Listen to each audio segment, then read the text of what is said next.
ZEE5 आज ही subscribe करें और देखें अपने मनपसंद शोज। वसु वसु वसु वसु मैं बहुत खुश हूँ आज।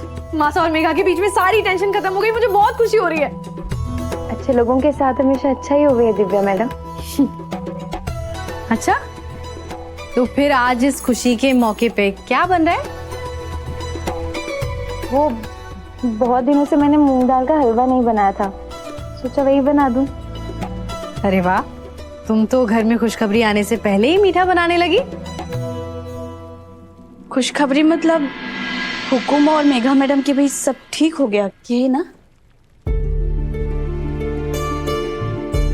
नहीं मौसी, इससे भी बड़ी बात है। मुझे मासा ने कहा था ये बात किसी को भी नहीं बतानी है, लेकिन तुम तो मेरी बहन हो ना, बहनें तो सारी बातें कर लेती हैं, इसलिए मैं तुम्हें बताऊंगी। बस प्रॉमिस करो किसी को नहीं बताओगी। Promise, okay? कल जब मासा मेघा के घर जाएंगी ना, तो मेघा से उसके और देव भाईसा की शादी के रिश्ते की बात करेंगी।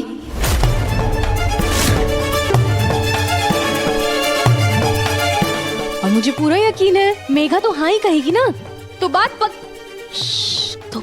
पक्की समझो।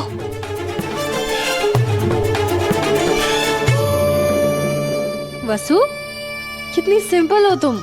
अपनी दोस्त के बारे में खुशखबरी सुनी नहीं कि खुशी से तुम्हारी आंखों में पानी आ गया। तुम सबकी खुशी में अपनी खुशी कैसे ढूंढ लेती हो वसु? सच बताऊं तो मैं भी बहुत एक्साइटेड हूँ। अच्छा चलो, तुम मूंग दाल का हलवा बनाओ, मैं तुम्हें और परेशान नहीं करूंगी। बाय।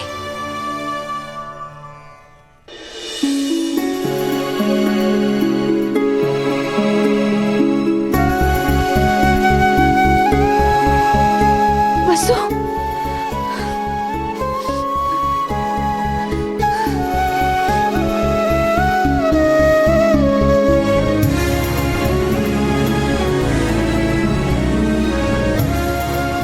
तो ठीक है, मैं ठीक हूँ बुआ। मूंग दाल का हलवा तैयार हो गया है। वो आपने वो काटा? घर में खुशखबरी आने वाली है बुआ। घर की बात तो ठीक है वसु, पर तेरे दिल का क्या? मैं जानती हूँ तेरे मन में इस वक्त कैसा भूचाल उठ रहा होगा।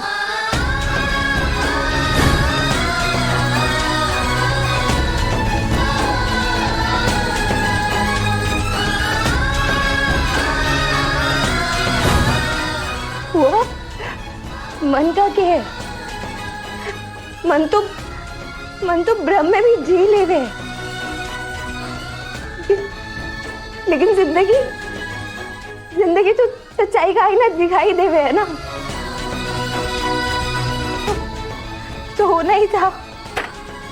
वसु, मेरी बात सुन। एक बात कहूँ, अभी भी बहुत देर नहीं हुई है। तू अपना सच सबको बता क्यों नहीं देती? हो सकता है सब लोग मान जाए। नहीं बुआ, ये तो आप भी जानती है ना, जो सपना हम देख रहे हैं ये सपना ही रह जाएगा। वो सच नहीं है। सच तो ये है कि मैं इस घर की नौकरानी हूँ और हमेशा नौकरानी रहूंगी। यही सच है बुआ।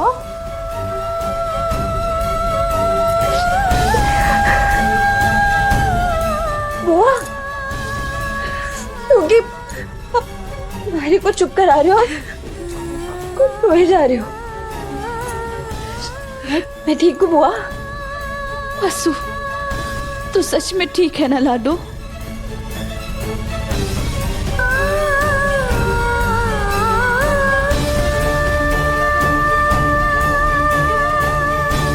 देखो, हलवा अच्छा बना ना,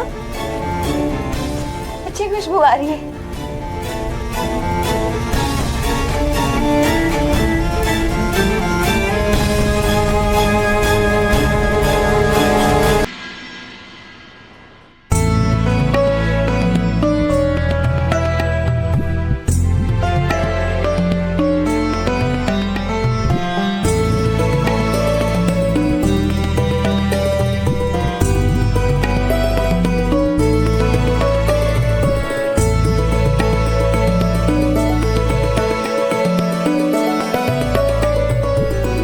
तुम्हारी प्रार्थनाओं में आज से मेघा का नाम भी जुड़ गया होगा ना?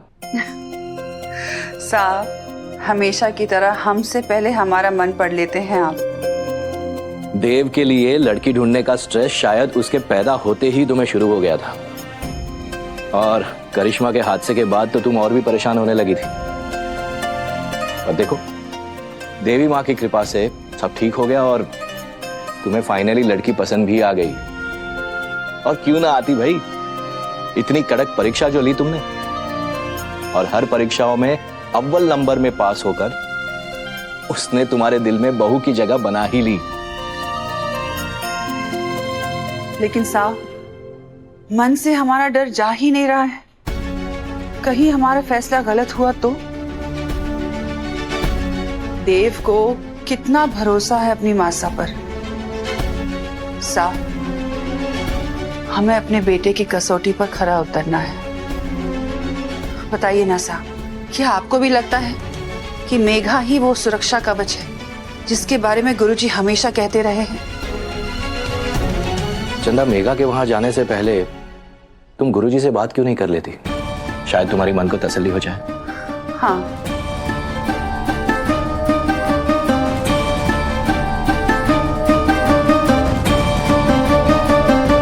धोक गुरुजी। आयुष्मान भाव। सब कुशल मंगल? सब कुशल मंगल गुरुजी। गुरुजी, चंद्रिका आपसे बात करना चाहती है। जी। एक मिनट। ढो गुरुजी। सौभाग्यवती भव। गुरुजी, दरअसल हमारा मन बहुत ही विचलित है और हमेशा की तरह आपका मार्गदर्शन ही हमारे मन को शांत करेगा। जी चंद्रिका जी, निसंकोच कहिए। दरअसल गुरुजी, हमें देव के लिए एक लड़की पसंद आई है। वो हर तरह से देव के लायक है, गुणी है, संस्कारी है, खानदानी भी है। हमें लगता है कि देव के साथ उसकी जोड़ी बहुत अच्छी रहेगी। पर गुरुजी, आगे बढ़ने से पहले हम एक बार आपकी सहमति चाहते हैं। चंद्रिका जी, आप तो व्यर्थ ही अपने बेटे की शादी के बारे में उलझी हुई हैं। देवांश की कुंडली में उसके विवाह का कुछ ऐसा संजोग बना है जैसे राम जी और सीता जी का। आप बेफिक्र रहिए, ऊपर वाले ने जिस कन्या को आपके बेटे के लिए चुना है ना, वो स्वयं ही आपके बेटे की जीवन साथी बन जाएगी। और वो कन्या आपके बेटे की रक्षा कवच होगी और हम कदम भी। आप एक काम कीजिएगा, उस कन्या की जन्म कुंडली मंगवा लीजिएगा। हम जब आपके घर में आएंगे तो दोनों की पत्रिकाएं भी मिला लेंगे। धन्यवाद गुरुजी, आज्ञा दीजिए। सौभाग्यवती भाव। तो गुरुजी, बहुत बहुत धन्यवाद। देवी हुकुम, वो मेघा मैडम के घर जाने के लिए नीचे गाड़ी तैयार है। सब लोग आपका और बड़े हुकुम का इंतजार कर रहे हैं। चंद्रिका, मैं नहीं आ पाऊंगा। मेरी सूर्या हॉस्पिटल के चैरिटेबल कैंसर हॉस्पिटल के लोगों के साथ मीटिंग है और वो मीटिंग कैंसिल भी नहीं हो पाएगी, इसलिए मैं और मयूर नहीं आ पाएंगे। कोई बात नहीं साहब। वसुधा जी। सावित्री से कह दो कि आज की रसोई वो बनाएगी, तुम हमारे साथ आ रही हो। देवी हुकुम, मैं वहाँ पे क्या करूँगी? वसुधा, आजकल तुम्हें हर बात 2 बार में माननी होती है। जी, मैं आती हूँ। जाकर तैयार हो जाओ और सारे तोहफे गाड़ी में रख दो। Z5 आज ही सब्सक्राइब करें और देखें अपने मनपसंद शोज